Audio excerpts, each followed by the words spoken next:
शिवपुरी में पुरानी रंजिश पर राजनीति का रंग चढ़ते ही एक ही परिवार के 3 लोगों की निर्ममता से हत्या कर दी गई। वहीं 3 लोग इस हमले में गंभीर घायल हुए, जिनका इलाज ग्वालियर के JH हॉस्पिटल में जारी है। गौरतलब है कि पूरा मामला दोनों परिवारों की पुरानी रंजिश से संबंधित था, जो गणेश चतुर्थी के जुलूस में तेज आवाज में डीजे पर गाना बजाने को लेकर हुआ था। इसके बाद मतदान के दिन फर्जी मतदान को लेकर पोलिंग बूथ पर विवाद हुआ और आखिर शाम को इस विवाद ने चकरामपुर गांव के कुशवाहा पक्ष ने भदौरिया पक्ष पर जानलेवा हमला कर दिया। इसमें महिला, उसके देवर और भतीजे की मौत हो गई, जबकि पति, 2 बेटे और एक भतीजा गंभीर रूप से घायल है। अभी तो बहुत दुखद घटना है। मैं स्पॉट पे आया हूँ। मैं उनके परिवारजनों से मिलूंगा, सभी समाज बंधुओं से मिलूंगा और पूरे नीचे तक हम जाएंगे कि सच्चाई क्या है। बाकी जो बंदा खत्म हुआ वो मेरा एजेंट था, तो मैं आया हूँ और परिवार के लोगों से चर्चा करूंगा। इसके बाद मैं आपको बोलूँगा। मैं SP साहब को भी बात हुई है मेरी, अंडर SP से भी बात हुई है, कलेक्टर को भी बात हुई है मेरी, और पहले आके पूरे जानकारी ले लूँ, क्योंकि अभी पोस्टमार्टम हो गया, अभी तक वो डेड बॉडी यहाँ तक आ पाएंगे। इसके बाद मैं आपको तो अभी तक आपके संज्ञान में ये मामला नहीं है कि यहाँ पे मतदान केंद्र पर झगड़ा हुआ था या क्या हुआ? संज्ञान में है, मेरी संज्ञान में है। तत्काल मेरे को खबर लगी, मैंने SP को बात की, मैंने अंडर SP को बात की, मैंने कलेक्टर को बात की, और तत्काल जैसे ही डेड बॉडी हमारी, मैं तत्काल स्पॉट पे आया और पूरी जानकारी ले रहे हैं। उसके बाद मैं आपको आगे अच्छा, तो कहीं ना कहीं आपको ऐसा नहीं लगता कि मतदान केंद्र पर इस तरह का झगड़ा हुआ तो प्रशासनिक फेल्यूर है कहीं ना कहीं? उस पर मैं कह रहा हूँ आपसे, आप रुके, जब तक मैं पूरी जड़ तक नहीं पहुंच पाऊंगा, जब तक कुछ कह नहीं पा रहा, मुझे जड़ तक जाने दो। कुल मिलाकर मतदान को लेकर झगड़े की कार्रवाई की जानकारी आपको लगी थी झगड़े होने की? देखो कि जब मतदान पे वो बैठा था, इसलिए उससे झगड़ा किया, और जो निंदनीय घटना हुई है आज तक नहीं हो पाई, दिल दहलाने वाली घटना है। इस तरह बहनों को चीरा है, मारा है, बहुत निंदनीय घटना है। उस पर कठोर से कठोर कार्रवाई हो, इसके लिए मैं शासन से और प्रशासन से मांग रहा हूँ। आप भी लगातार 3 चुनाव लड़ चुके हैं, अभी तक इस तरह की घटना सामने नहीं आई, तो प्रशासनिक फेल्यूर तो आप मानते ही हैं ना कहीं ना कहीं इस मामले में? जीवन में कभी ऐसी घटना देखने को नहीं मिली जो आज मिली। उस पर मैं कह रहा हूँ हम कठोर से कठोर कार्रवाई करेंगे, और जिसने जो दोषी है उसको किस कीमत पे छोड़ेंगे नहीं। और मैं तो ये आग्रह करूँगा प्रशासन से और शासन, ऐसे लोगों को सजा नहीं होना चाहिए, फांसी सजा होना चाहिए, और 1 महीने में हाथ लगा के इनको तत्काल इसका नाकरण केस का हो, इनको फांसी। बता दें कि शिवपुरी जिले की नरवर तहसील के चकरामपुर गांव में 2 महीने पहले गणेश चतुर्थी के जुलूस में डीजे पर गाने बजाने को लेकर योगेंद्र उर्फ भोला भदौरिया और वीर सिंह कुशवाहा के बीच में विवाद हो गया था।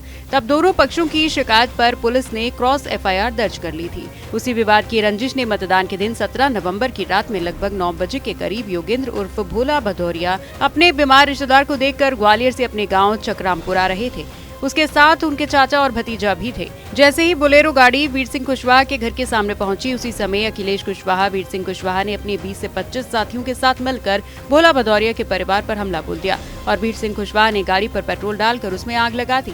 तब योगेंद्र उर्फ भोला गेट खोलकर भागा और अखिलेश कुशवाहा, रणवीर सिंह कुशवाहा दोनों ने जान से मारने की नीयत से कट्टे से फायर कर दिए, जिसमें योगेंद्र बाल बाल बच गया। फिर मुकेश ने योगेंद्र को मारने की नीयत से कुल्हाड़ी मारी और सभी लोगों ने एक राय होकर जान से मारने की नीयत से योगेंद्र की मारपीट की और सभी लोगों ने लक्ष्मण सिंह, सौरभ, अमर सिंह, राजेंद्र हथियारों से लैस होकर उन सभी पर जानलेवा हमला कर दिया। हमले की खबर लगते ही योगेंद्र उर्फ भोला भदौरिया की मां आशा देवी और पिता मुन्ना सिंह बचाने आए तो उग्र भीड़ ने उन पर भी जानलेवा हमला कर दिया। इससे वो गंभीर रूप से घायल हो गए, जिन्हें गंभीर हालत में इलाज के लिए ग्वालियर के JH हॉस्पिटल में भर्ती करवाया गया। इलाज के दौरान आशा देवी, हिमांशु सेंगर और लक्ष्मण भदौरिया की मौत हो गई।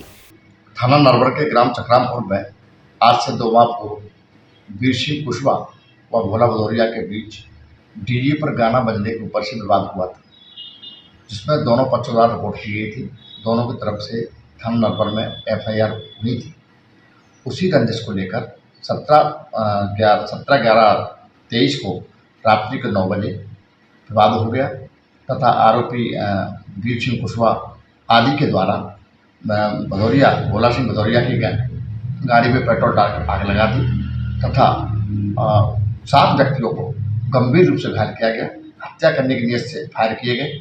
इस पर से आरोपियों को 147, 148, 149, 307 भागांतर की कार्रवाई की गई थी। उनमें से 3 अमर सिंह और 2 व्यक्ति और 3 व्यक्तियों की हत्या हो गई। इलाज के दौरान, इनके उपचार के दौरान ग्वालियर में मृत्यु हो गई। इस ट्रिपल कांड को पुलिस अधीक्षक महोदय श्री रघुवंश सिंह द्वारा गंभीरता से लिया गया तथा थाना क्षेत्र नरवर में डेरा डाला गया। उसकी पुलिस की 4 टीमें बनाई गई। थाना नरवर और करेरा, अमोला और सीहोर के थाना प्रभारियों को लगाया गया। इसी में 36 घंटे के अंदर 14 आरोपियों को गिरफ्तार कर किया गया है तथा शेष आरोपी जो बचे हैं उनको भी जल्दी गिरफ्तार कर लिया जाएगा। इस हत्याकांड में जान गंवाने वाली आशा देवी और उसके देवर लक्ष्मण भदौरिया के शव उनके गांव नरवर के चक्रामपुर पहुंचाने थे। क्षेत्रीय समाज ने चक्का जाम करके आरोपियों के घरों पर बुलडोजर चलाने की मांग प्रशासन के सामने रख दी। पुलिस और प्रशासन की समझाइश के बाद जिस शव को सड़क से हटाने को परिजन राजी हुए, इसके बाद देर रात चक्रामपुर में महिला और उसके देवर का अंतिम संस्कार पुलिस की मौजूदगी में हुआ। पुलिस ने घटना में नामजद आरोपियों में 14 लोगों को गिरफ्तार कर लिया और साथ ही आरोपियों के घरों को बुलडोजर चलवाकर जमींदोज कर दिया है। घटना के बाद चक्रामपुर गाँव में तनाव का माहौल है और पुलिस प्रशासन ने गाँव में डेरा डाल रखा है।